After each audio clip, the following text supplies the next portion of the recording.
नमस्कार। कर्नाटका में लोकतंत्र का उत्सव चल रहा है। बीजेपी ने तो हमेशा चुनावों को लोकतंत्र के महोत्सव के रूप में सेलिब्रेट किया है। आप तो दुनिया को डेमोक्रेसी के सूत्र समझाने वाले भगवान बसवेश्वर जी की धरती से हैं।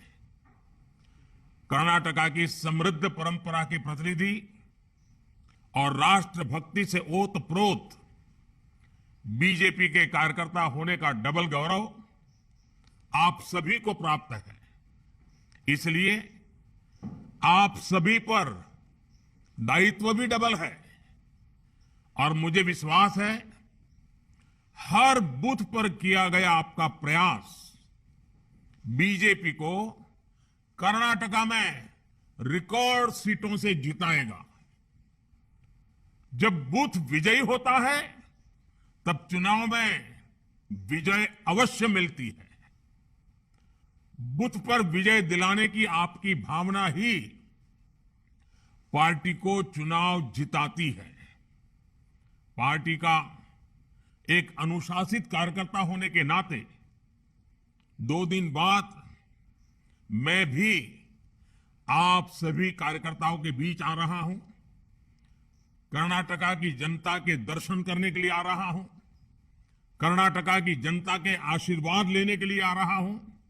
साथियों, बीते दिनों मैं सरकारी कार्यक्रमों के दौरान कर्नाटका में जहां भी गया, तेरे इस छोटे से ढक्कन से मेरे पूरे कपड़े महक जाते हैं। तेरी झाग से मेरे पूरे कपड़े साफ हो जाते हैं। Oswal detergent liquid.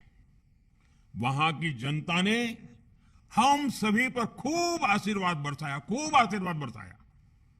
आजकल चुनाव प्रचार के दौरान भी बीजेपी नेताओं पर, जो भी नेता वहां जाकर के आते हैं, जो बताते हैं, कर्नाटका के लोग अपना अपार स्नेह बरसा रहे हैं। हर छोटे मोटे कार्यकर्ता पर स्नेह बरसा रहे हैं। ये दिखाता है कि कर्नाटक की जनता का कितना विश्वास बीजेपी पर है। मैं आज कर्नाटका बीजेपी का भी अभिनंदन करूंगा कि उन्होंने इस बहुत बड़े कार्यक्रम का आयोजन किया और पूरी तरह संगठन की शक्ति का जोर लगाया। चुनाव की इस हलचल के बीच कार्यकर्ताओं से बात करके मुझे भी काफी कुछ सीखने को मिलेगा। आइए, मैं लंबा भाषण न करते हुए आप ही से संवाद करना चाहता हूं। मुझे पहला सवाल भेजा है, विरूप कश्यपा जी कहां है, वो शिवमोगा से है। उनका सवाल है, मैं अपना बूथ जीतकर अपनी पार्टी की जीत को और मजबूत करना चाहता हूं। कुछ बूथ हमेशा से दूसरी पार्टियों के किले रहे, गढ़ रहे हैं। ऐसे में अगले 10 दिन में क्या करें कि इस बार हमारी पार्टी ये बूथ जीत सके। विरूपाक्षप्पा जी, सबसे पहले तो मैं आपको बधाई देना चाहता हूं कि आप विजय के विश्वास से भरे हुए हैं। आप अपना बूथ जिताने के लिए इतने उत्सुक हैं और भी वहां जो आप कहते हैं कि औरों का गढ़ है। कार्यकर्ता का ये जज्बा, सभी का यही जज्बा बीजेपी को दूसरी पार्टियों से अलग बनाता है। आपको बूथ जीतना है तो सबसे पहले काम करिए। आपके जैसे ही कर्मठ और विजय का विश्वास रखने वाले 10 पुरुष कार्यकर्ता और 10 महिला कार्यकर्ता, 20 लोगों की जोड़ी बनाइए और मजबूत जोड़ी बनाइए, टीम बनाइए। कर्नाटका के उज्जवल भविष्य के लिए, कर्नाटका के नौजवानों के उज्जवल भविष्य के लिए, भाजपा की केंद्र सरकार हो या भाजपा की राज्य सरकार हो, ये मिलकर के कैसे काम कर रही है, इसकी सारी जानकारी आपके मोबाइल में होनी चाहिए। कम से कम पानी में दे सफाई बेशुमार। इसमें है नेचुरल ऑयल, ये कपड़ों के संग हाथों का भी रखे ख्याल। तो आज ही करें इस्तेमाल। ओसवाल, ओसवाल, ओसवाल। ओसवाल, हर रिश्ते का रखे ख्याल। आपकी डायरी में होनी चाहिए और डायरी हमेशा साथ होनी चाहिए। और ये सारी बातें आपके दिलो दिमाग में भी होनी चाहिए। गरीब हो, दलित हो, पिछड़े हो, महिला हो, किसान हो, नौजवान हो, इन सभी के लिए जो काम हमारी सरकार ने किए हैं, ये सारी जानकारी आपके पास उपलब्ध होनी चाहिए। करोगे ना? इन जानकारियों के साथ साथ आप और आपका बनाया 10-10 लोगों का ग्रुप, यानी 2-2 लोगों की जोड़ी, एक पुरुष कार्यकर्ता, एक महिला करता, जब आपके बूथ के लोगों के पास जाएगा, परिवार के अंदर जाना चाहिए। वो बाहरी पैम्फलेट लेकर के निकल जाते, ऐसा नहीं। घर में जाकर के एक पुरुष कार्यकर्ता, एक महिला करता, दोनों साथ जाए, एक घर में जाकर के बैठे। बुजुर्ग लोग हैं तो उनको जरा प्रणाम कीजिए, बच्चों को प्यार कीजिए, परिचय पूछिए, घर में क्या करते हैं, कहाँ के हैं, कैसे करते हैं, क्या व्यवस्था, सारी बातें उनसे सुनिए। फिर कहिए कि देखिए हम तो भाजपा के कार्यकर्ता हैं, आप कुछ पूछना चाहते हैं क्या, आप कुछ कहना चाहते हैं क्या। फिर हम लारे जो काम है, सकारात्मक काम है, उनके साथ 1 to 1 बातें कीजिए। एक परिवार में आधा पौना घंटा, 1 घंटा बिताइए, बहुत फायदा होगा। बूथ जीतने की शुरुआत तब होती है जब कार्यकर्ता बूथ से जुड़े परिवारों को जीत लेता है, उनके दिल को जीत लेता है। आप लोगों से जब बातें करेंगे, कई स्तर पर चर्चा कर सकते हैं। जैसे दुनिया के अनेक देशों में अर्थव्यवस्था की हालत खराब है, लेकिन हमने कैसे भारत की अर्थव्यवस्था को मजबूती से संभाले रखा है, लोग देख रहे हैं, लोगों को पता होता है। दुनिया के अनेक देश कोरोना से लड़ने में पस्त हो गए, लेकिन भारत ने सफलता से कोरोना से लड़ाई लड़ी है। आज देश ओसवाल फूल झाड़ू, शादी और ये दोनों ही लंबे चलेंगे। ओसवाल फूल झाड़ू, ओसवाल, हर रिश्ते का रखे ख्याल। गरीबी के खिलाफ लड़ रहा है। आज देश इंफ्रास्ट्रक्चर पर रिकॉर्ड निवेश कर रहा है। आज देश किसानों को किस तरह से लाखों करोड़ रुपए किसान सम्मान निधि के माध्यम से भेजकर उन्हें ब्याजखोरों से बचा रहा है। बीजेपी और दूसरी पार्टियों में सबसे बड़ा फर्क अप्रोच का है। बीजेपी आने वाले 25 साल में विकसित भारत के रोडमैप पर काम कर रहा है। आप देखें, हमारे जो विरोधी हैं उनका क्या एजेंडा है? उनका एजेंडा है सत्ता हथियाना। हमारा एजेंडा क्या है? 25 साल में देश को विकसित बनाना, गरीबी से मुक्त बनाना, नौजवानों के सामर्थ्य को सबसे आगे बढ़ाना। आने वाले 25 साल में कर्नाटका की विकास यात्रा को नेतृत्व देने के लिए बीजेपी एक युवा टीम का निर्माण कर रही है। हमारी कोशिश है कर्नाटका में बेंगलुरु जैसे अनेक ग्लोबल हब बन सके। भारत की स्टार्टअप क्रांति को कर्नाटका लीड करता रहे। आप अपने बूथ के फर्स्ट टाइम वोटर से भी जरूर मिलिए, उनका एक सम्मेलन भी कर सकते हैं, उनकी कोई स्पर्धा, साइकिल स्पर्धा जैसा कार्यक्रम भी बना सकते हैं। आप उन्हें भाजपा को वोट देने के लिए प्रेरित कीजिए। लंबे अरसे से कर्नाटक में बीजेपी का बड़ा जनाधार रहा है। आप पूर्ण बहुमत की स्थिर बीजेपी सरकार के लिए वोट मांगेंगे तो कर्नाटका की जनता जरूर आशीर्वाद देगी। उनको समझाइए कि कर्नाटक में लगातार अस्थिरता से कितना नुकसान हुआ है और दिल्ली में पिछले 9 साल से आपने मजबूत स्थिर सरकार बनाई, इतना कितना लाभ हुआ है। इस बार भी वहां पर मजबूत और स्थिर सरकार बनाइए। चलिए आइए, मैंने काफी लंबी बात कर ली शिवमोगा के हमारे साथियों से। अब दूसरा सवाल जो मुझे मिला है वो फकीरप्पा जिंदे जी का है। वो चित्रदुर्गा जिले से हैं और वो पूछते हैं, सर हम लोग हमेशा डबल इंजन सरकार की बात करते हैं। डबल इंजन सरकार की परिभाषा आपके लिए क्या है? डबल इंजन सरकार से कर्नाटका के विकास को क्या लाभ होगा? चलिए, फकीरप्पा जी ने बहुत ही अच्छा सवाल पूछा है। डबल इंजन सरकार के संबंध में पूछा है और उसका सीधा और साधारण मतलब है विकास की डबल रफ्तार। तेरे इस छोटे से ढक्कन से मेरे पूरे कपड़े महक जाते हैं। तेरी झाग से मेरे पूरे कपड़े साफ हो जाते हैं। Oswal detergent liquid. बीते 9 वर्षों का देश का अनुभव रहा है कि जहां जहां बीजेपी की डबल इंजन सरकार है, वहां वहां गरीब कल्याण की योजनाएं तेजी से जमीन पर उतरी है। हर घर जल योजना में कर्नाटका देश के अग्रणी राज्यों में है, क्योंकि यहां भी भाजपा सरकार है, वहां भी भाजपा सरकार है। इसलिए संभव हो पा रहा है क्योंकि यहां डबल इंजन सरकार है।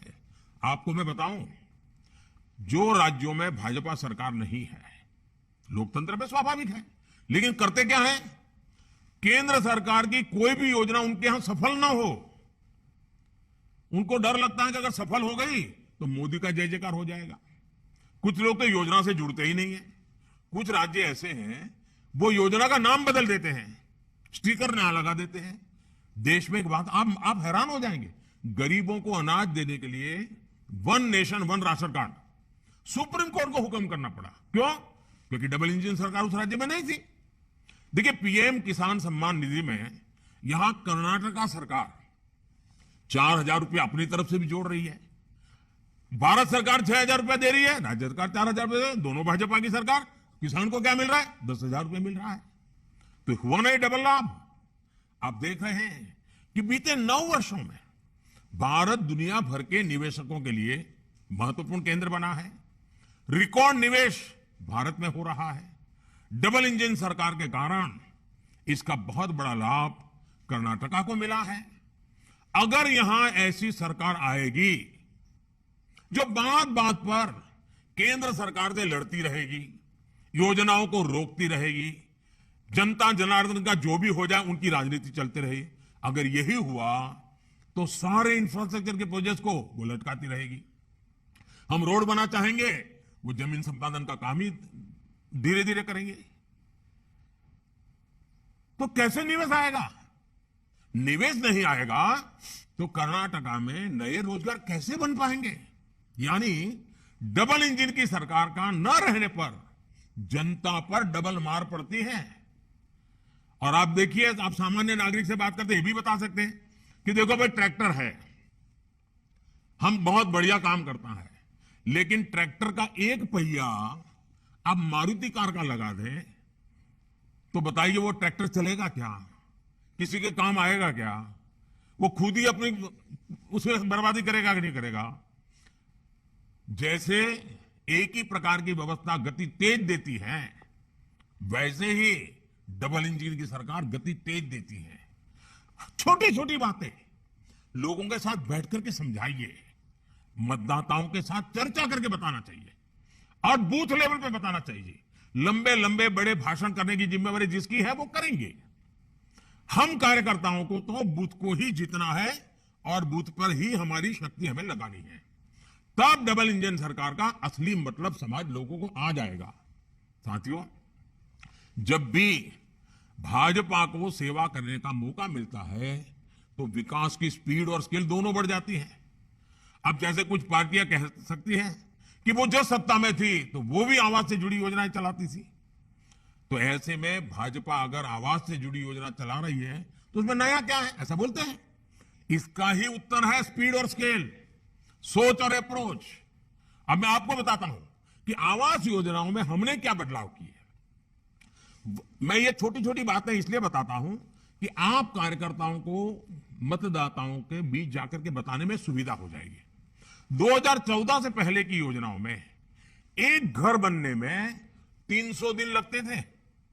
अब हमारी योजना में 100 दिन से भी कम समय में घर बन जाते हैं। पहले घर का आकार 20 वर्ग मीटर होता था, अब घर का आकार 25 वर्ग मीटर होता है। पहले की योजना में एक घर को 70-75 हजार रुपए की मदद दी जाती थी, अब यह मदद 1,30,000 रुपए यानी करीब करीब डबल कर दी गई है। कम से कम पानी में दे सफाई बेशुमार, इसमें है नेचुरल ऑयल, ये कपड़ों के संग हाथों का भी रखे ख्याल, तो आज ही करें इस्तेमाल। ओसवाल ओसवाल ओसवाल ओसवाल, हर रिश्ते का रखे ख्याल। इससे भी बड़ी बात यह है कि ये पैसे अब सीधे लाभार्थी के बैंक अकाउंट में भेजे जाते हैं। कोई बिचौलिया नहीं, कोई कट की कंपनी नहीं। पहले की आवास योजना में लाभार्थी की पसंद का बिल्कुल ध्यान नहीं दिया जाता था। हमारी सरकार की आवास योजना में घर उसमें रहने वाले परिवार की पसंद के हिसाब से बनता है। पहले की आवास योजना में 4 दीवारें खड़ी करके घर देने का दावा किया जाता था। आज घर, बिजली, नल से जल, टॉयलेट, एलपीजी कनेक्शन जैसी अनेक योजनाओं को साथ साथ दिया जाता है। मैं आपको स्पीड और स्केल का एक और उदाहरण देता हूं। देश में देखिए हेल्थ कितना महत्वपूर्ण विषय है, आरोग्य कितना महत्वपूर्ण, लेकिन कैसे हाल रहा। देश में पहला एम्स 1956 में शुरू हुआ। कांग्रेस ने उसका भरपूर श्रेय लिया, ढोल बजाते रहे बस। लेकिन दूसरा एम्स कब शुरू हुआ? पहला तो 56 में बना, दूसरा कब शुरू हुआ इसके बारे में कांग्रेस कुछ नहीं बोलती है, मुंह पे ताला लग जाता है। आपको जानकर के हैरानी होगी, दूसरा एम्स बनने में करीब करीब 50-60 साल लग गए। वर्ष 2003 में जब अटल जी की सरकार आई तो उन्होंने और ज्यादा एम्स बनाने के बारे में योजना बनाई। ये योजना स्वास्थ्य सेवाओं और मेडिकल शिक्षा में क्षेत्रीय असंतुलन को दूर करने के लिए बनाई। इस योजना को भी यूपीए सरकार ने ठंडे बस्ते में डाल दिया। बहुत ज्यादा मांग बढ़ने और देश की जनता की मांग करने पर आधे अधूरे मन से काम किया गया। किसी तरह 2014 तक देश में एम्स की संख्या बढ़कर के 7 पहुंची। याद रखो, यानी 60 साल में एम्स की संख्या 1 से बढ़कर 7 हुई। लेकिन अगले 9 वर्षों में जब हम आए तो हमने देश में एम्स की संख्या को 3 गुना बढ़ा दिया। अब बताइए डबल इंजन सरकार की ताकत है कि नहीं है? अब देश में 7 नहीं 20 एम्स है, 20। इसके साथ ही देश में 3 नए एम्स पर तेजी से काम भी चल रहा है। यही हाल देश में मेडिकल कॉलेजों का भी था। आजादी से लेकर 2014 तक देश में मेडिकल कॉलेजों की संख्या 380 थी, 400 से भी कम। हमें आने के बाद पिछले 9 साल में देश में मेडिकल कॉलेजों की संख्या 600 से भी ज्यादा हो चुकी है। भ्रष्टाचार के खिलाफ लड़ाई में भी पहले और अब में बहुत बड़ा फर्क है। कांग्रेस ने भ्रष्टाचार मिटाने में कोई रुचि नहीं दिखाई, क्योंकि वो खुद ही भ्रष्टाचार का सबसे बड़ा स्रोत रही है। वर्ष 2014 के बाद करप्शन से लड़ाई में कितना तेजी आई है, ये पूरा देश देख रहा है। जनधन, आधार और मोबाइल का जो त्रिशूल है ना, इस त्रिशूल ने भ्रष्टाचार पर बहुत बड़ा वार किया है। डायरेक्ट बेनिफिट ट्रांसफर ने देश के 2,75,000 करोड़ रुपए, याद रखिए 2.25 लाख करोड़ रुपए जो चोरी होते थे, गलत हाथों में चले जाते थे, भ्रष्टाचार होता था, वो पैसे बचा लिए गए जो आज गरीबों के, देश के युवाओं के काम आ रहे हैं। ये जनता के वो पैसे हैं जो बिचौलियों की जेब में चला जाया करते थे।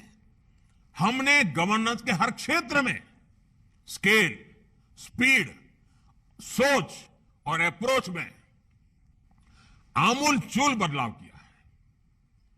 आइए अब देखते हैं, 2 साथियों से बात हुई, अब तीसरा सवाल लेते हैं।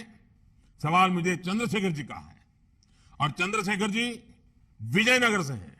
उनका सवाल है कि आपने, ये मुझे पूछ रहे हैं, आपने हमेशा से कहा कि कर्नाटका रामदूत हनुमान की नगरी है और संस्कृति से भरे प्रदेश का देश है और विकास, देश के विकास में ये बहुत बड़ा योगदान देने वाला प्रदेश है।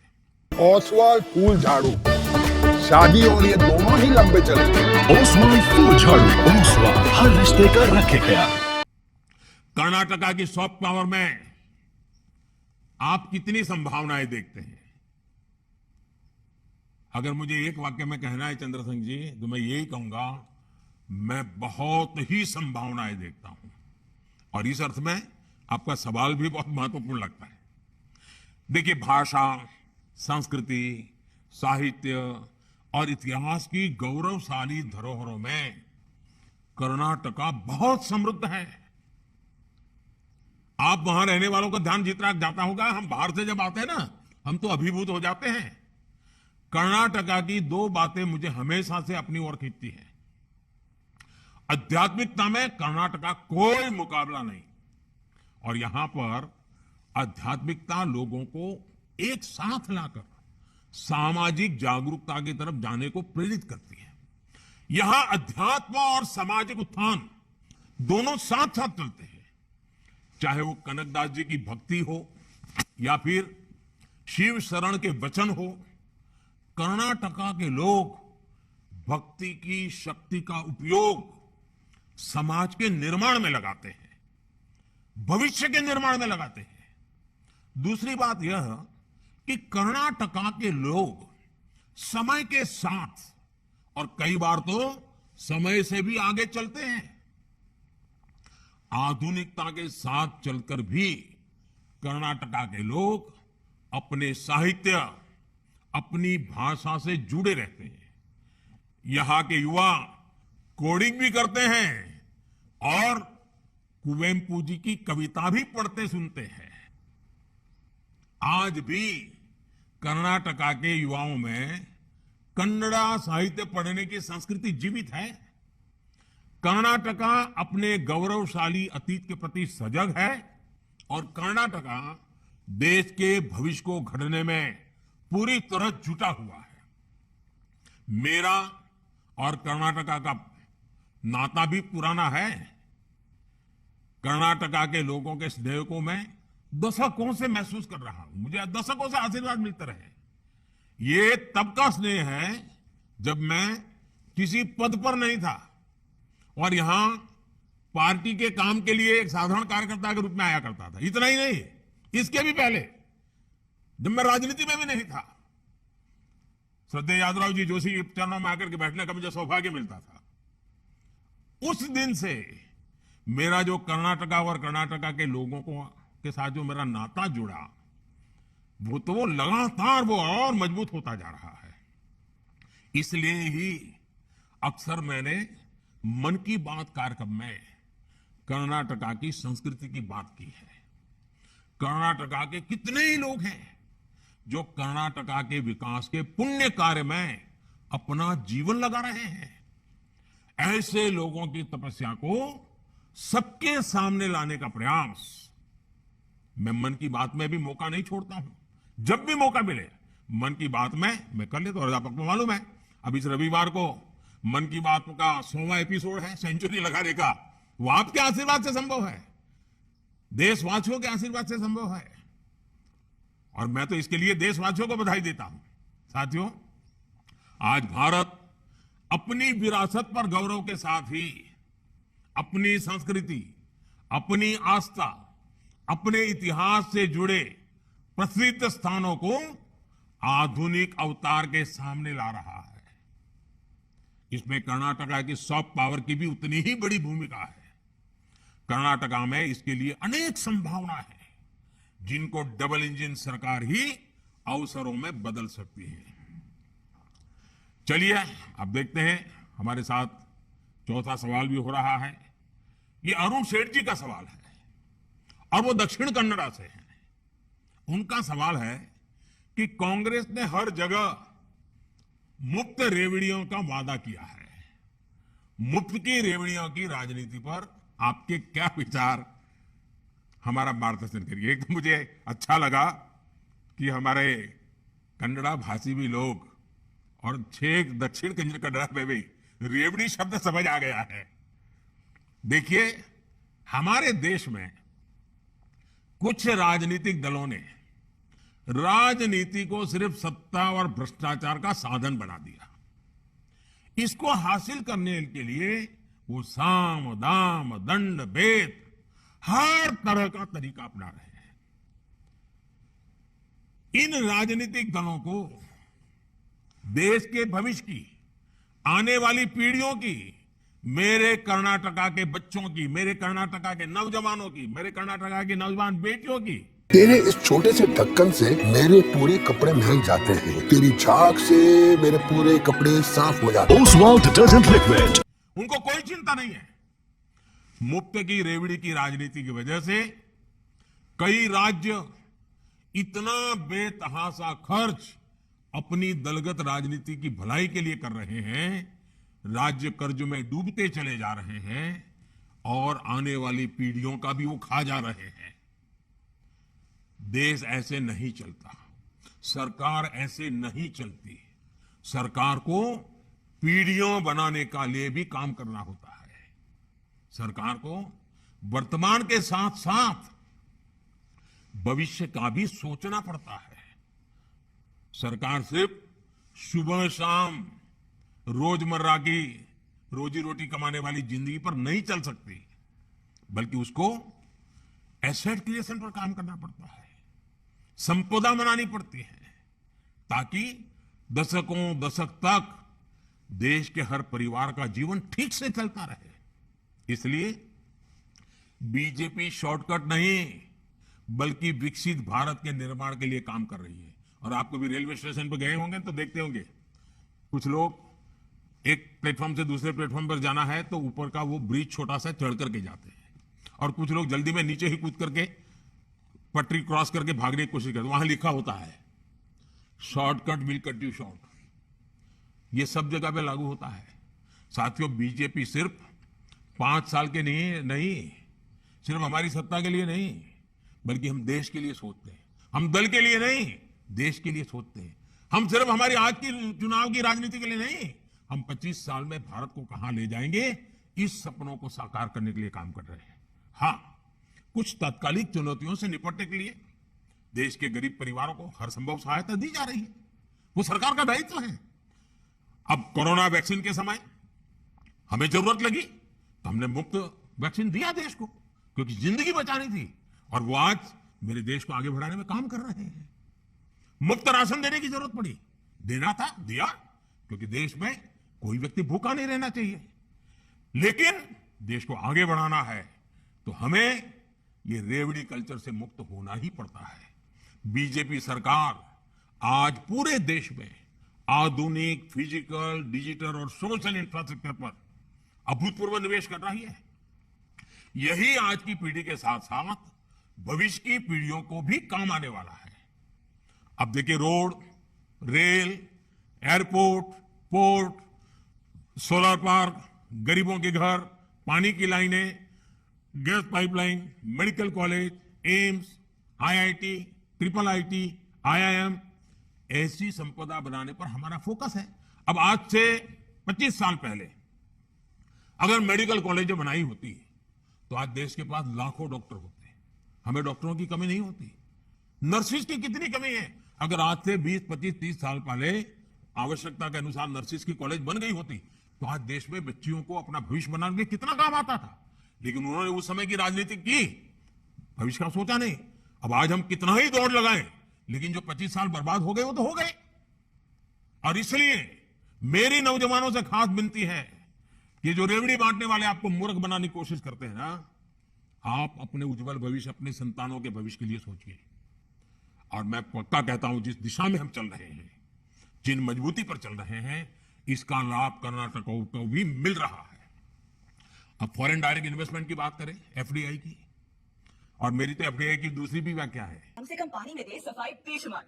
इसमें है नेचुरल ऑयल, ये कपड़ों के साथ हाथों का भी रखे ख्याल, तो आज ही करें इस्तेमाल। ओसवाल, ओसवाल, ओसवाल। ओसवाल, हर रिश्ते का रखे ख्याल। एफडीआई की एक पॉपुलर व्याख्या है फॉरेन डायरेक्ट इन्वेस्टमेंट, और मेरी एक और व्याख्या है first develop India. FDI, first develop India. अब देखिए, कांग्रेस के शासनकाल में एफडीआई का क्या हाल आता है?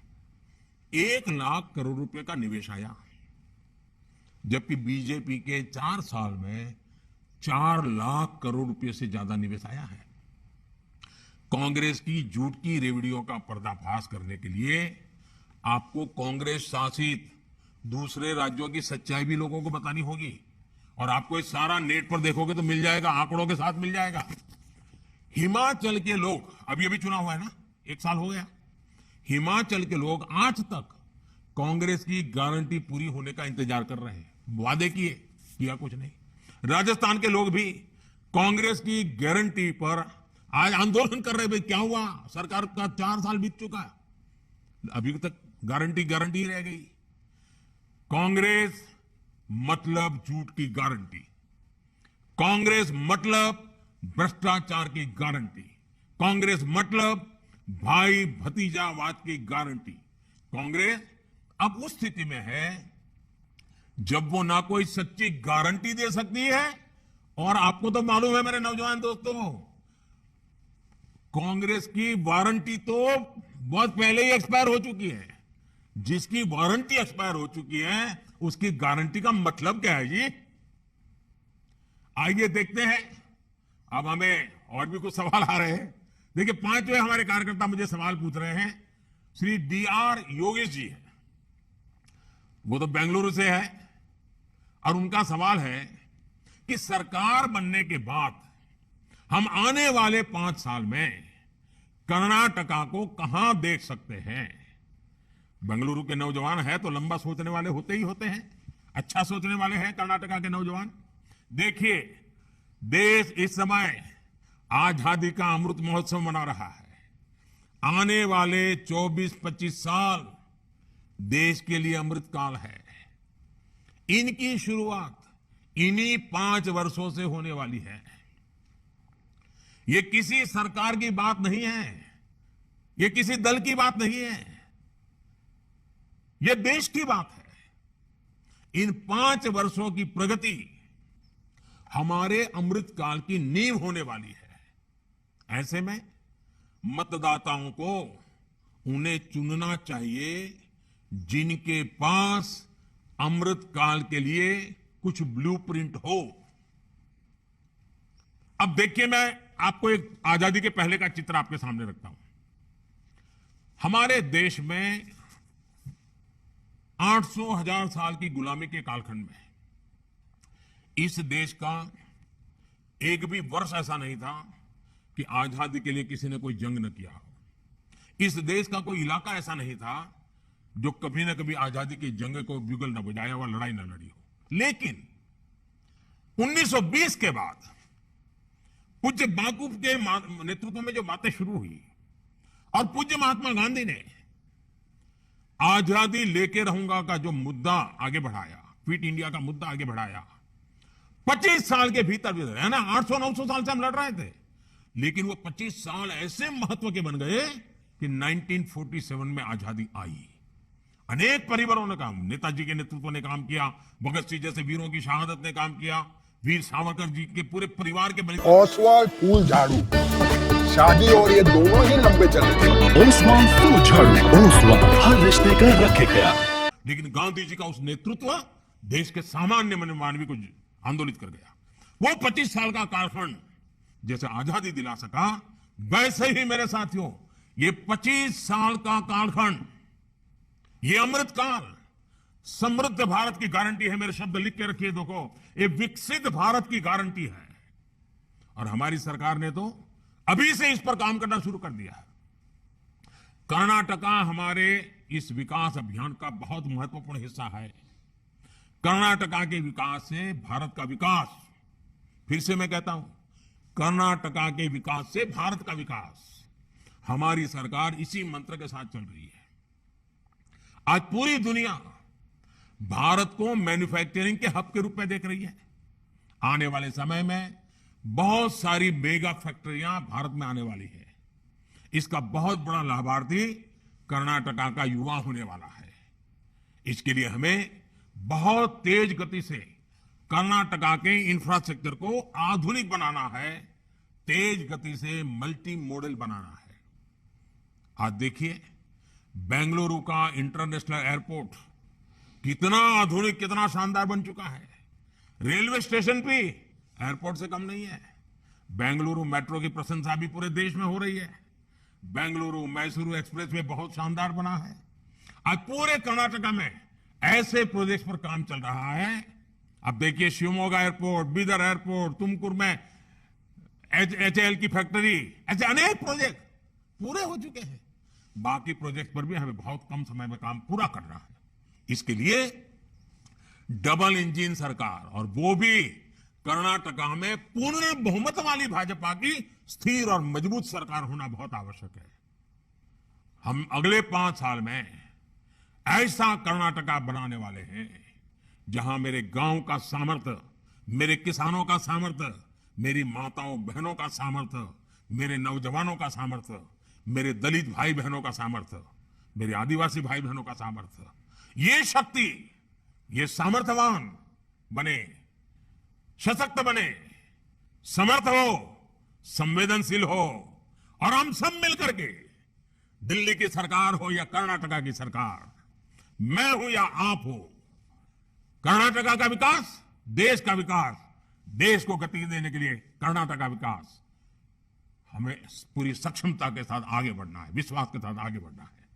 साथियों, इन्हीं वजह से आज कर्नाटका की जनता बीजेपी की पूर्ण बहुमत की स्थिर और मजबूत सरकार बनाने के लिए तैयार है।